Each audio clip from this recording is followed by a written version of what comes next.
Dzień dobry. Nowy dzień. Przyjechałem tu zobaczyć wulkan Teide.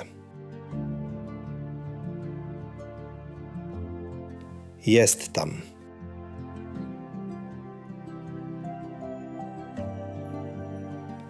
Jest tu zimno, tylko 1 stopień. Niżej jest ciepło, 20 stopni, a wyżej zaledwie 1 i widać śnieg. Cześć, dziękuję, że znalazłeś czas na rozmowę o Twoich podróżach. Mam na imię Wiktoria Choręziak i dziś poprowadzę z Tobą wywiad o podróżach. Chcę Ci zadać kilka pytań. Jak masz na imię? Przedstaw się. Mam na imię Andrzej. Jestem youtuberem. Tworzę dla głuchych filmy z podróży. Robię to, bo widzę, że brakuje filmów w Pejotemie. Dlatego stworzyłem ten kanał. Chcę pokazać głuchym, jak wygląda świat. Nie spotkałam jeszcze osoby głuchej z Polski, która nagrywa filmy podróżnicze w Pejotemie. Myślę, że jesteś pierwszy. Super! Mam na laptopie kilka pytań. Podróżujesz, filmujesz i opowiadasz w Pejotemie. Skąd taki pomysł? Kiedy to się zaczęło? Już dawno o tym myślałem i chciałem robić takie filmy, ale miałem wątpliwości. Rok temu zdecydowałem, że zaczynam nagrywać.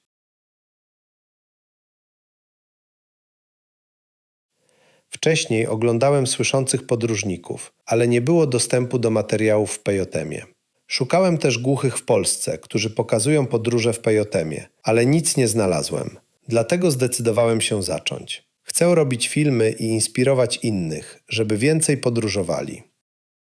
Podobno w Polsce nikt nie opowiada w Pejotemie o podróżach, mimo że w naszym kraju wiele osób podróżuje. Jesteś pierwszy. Następne pytanie. Czy od początku myślałeś, żeby opowiadać w Pejotemie?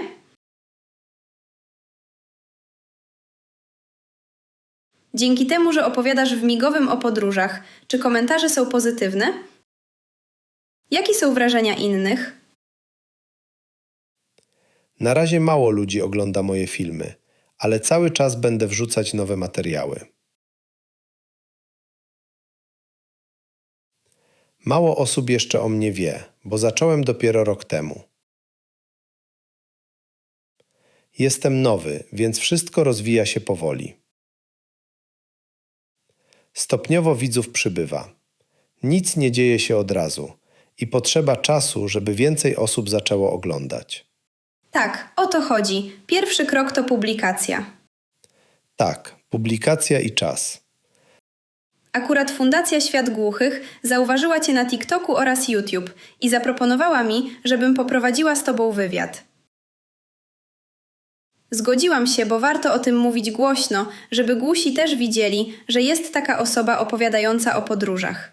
Naprawdę to wspaniałe, szczególnie, że robisz to w Pejotemie. Mam następne pytanie.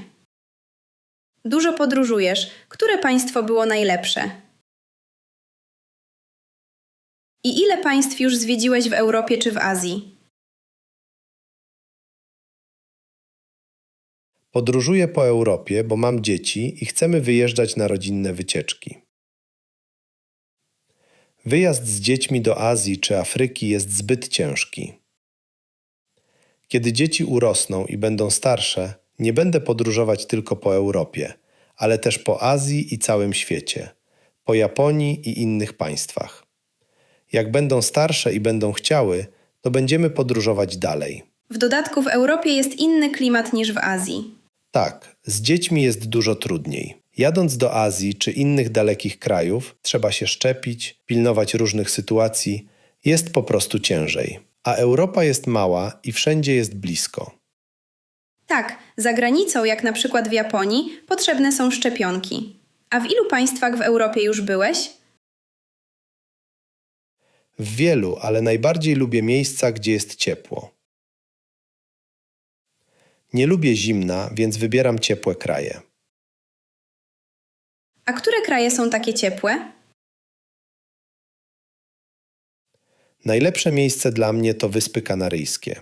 Och, uwielbiam! Jak u nas jest zima, to wyjeżdżam tam, bo jest ciepło. Około 20 stopni i można chodzić w krótkim rękawie, jakby to był inny świat.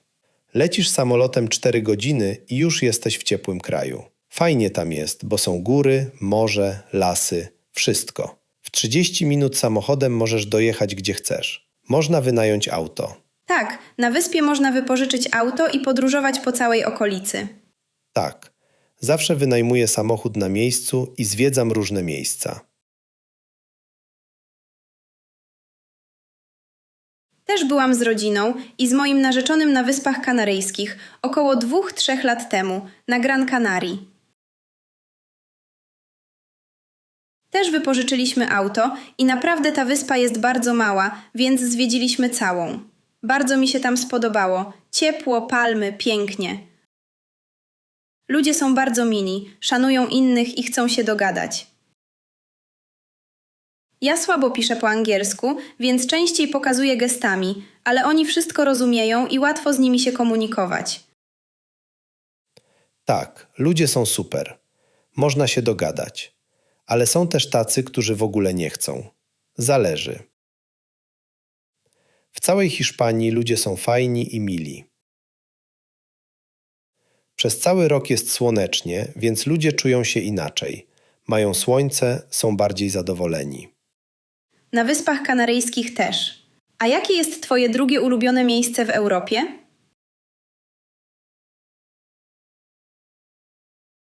Najbardziej lubię Hiszpanię.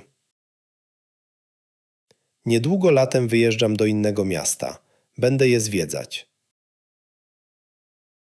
Będzie ciekawie i będę wrzucać filmy na YouTube'a. I jako Fundacja Świat Głuchych zachęcamy wszystkich, żeby oglądali twoje filmy w Peyotemie. Ja już byłam na Gran Canaria, ale Wyspy Kanaryjskie to kilka wysp. Razem jest ich 8. Właśnie, na pozostałych jeszcze nie byłam. Moja rodzina mówi, że warto tam polecieć. Może w wakacje polecę na inną wyspę. Tam naprawdę jest wspaniale. Ja wyjeżdżam zimą, w grudniu albo styczniu. W wakacje jest tam podwójnie gorąco. U nas zimą bywa -5 stopni i zimno, a tam jest 20 stopni. Tu zimno, a tam ciepło, zgadza się. Następne pytanie. Jakie masz plany na przyszłość? Jak chcesz rozwijać Dev Travel?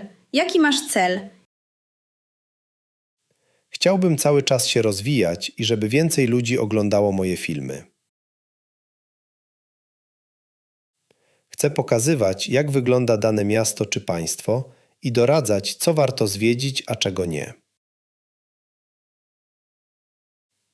Wiele osób ocenia, że coś jest piękne, ale gdy patrzymy na to na żywo, czasem nie ma tam nic ciekawego. Dlatego chcę to pokazywać.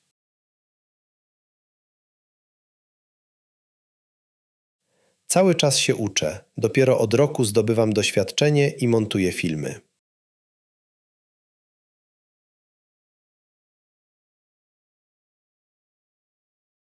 Ile czasu zajmuje ci montowanie filmów i ich publikacja?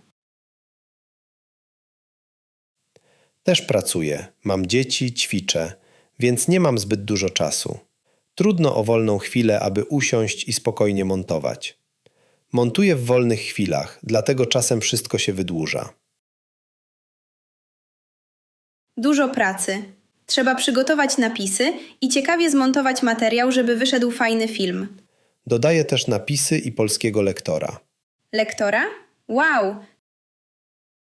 Tak, z lektorem. Gdy opublikowałem pierwszy film, były tylko napisy, a teraz są napisy oraz lektor. To świetnie, bo dzięki napisom słyszący mogą oglądać te materiały, a dzięki Peyotemowi niesłyszący. Pełna dostępność. I również osoby, które nie znają języka migowego. Byłaś na Wyspach Kanaryjskich. Jak wygląda ich kultura i jakie miejsca warto zwiedzić? Co polecasz?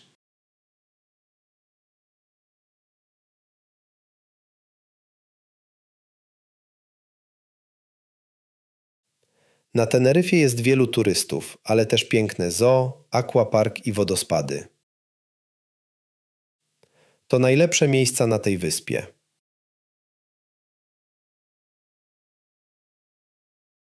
A na przykład Fuerteventura? Miga się tak, prawda? Tego nie wiem. Fuerteventura ma wiele pięknych plaż.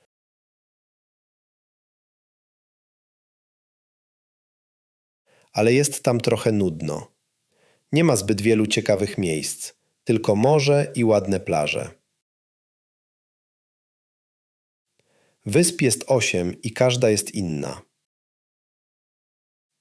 Byłem tam i będę o tym opowiadać na moim vlogu na YouTubie. Fuerteventura naprawdę jest inna. Muszę kiedyś wybrać się też na Teneryfę, bo widzę, że jest niesamowita.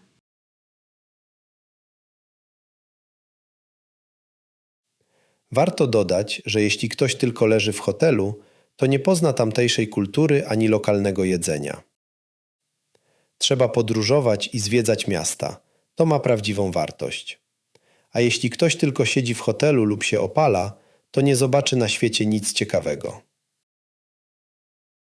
Strata czasu. Też nie lubię się opalać. Zawsze podróżuję i zwiedzam miejsca, które warto zobaczyć.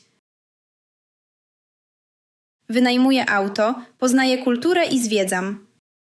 Lubię muzea bardziej niż opalanie, które jest dla mnie po prostu stratą czasu. Tak, dokładnie. Strata czasu. Nic się wtedy nie zobaczy. Dokładnie, to już chyba wszystko. Dziękuję za rozmowę, była bardzo ciekawa. O wyspach, podróżach i opowiadaniu o nich w Pejotemie. Naprawdę jestem pod wrażeniem. Kiedy opublikujemy ten wywiad, na pewno wszystkich zaskoczy. Życzę Ci, aby jak najwięcej osób Cię oglądało i inspirowało się Twoimi filmami do podróżowania. Warto to robić, bo to daje doświadczenie. Tak, podróże i zwiedzanie są super. Różne państwa są ciekawe, nie tylko Polska. Polska też jest piękna i ma wiele ciekawych miejsc. Warto podróżować, bo życie jest krótkie. Warto poznawać świat, inne kultury i spędzać czas z rodziną. I rozwijać się. Tak, rozwijać się. Próbować nowych smaków. To też rozwój. Nie warto siedzieć w domu, bo to strata czasu. Trzeba wyjeżdżać i korzystać ze wszystkiego. Naprawdę, to bardzo ciekawe. Dziękuję za wywiad. Również dziękuję.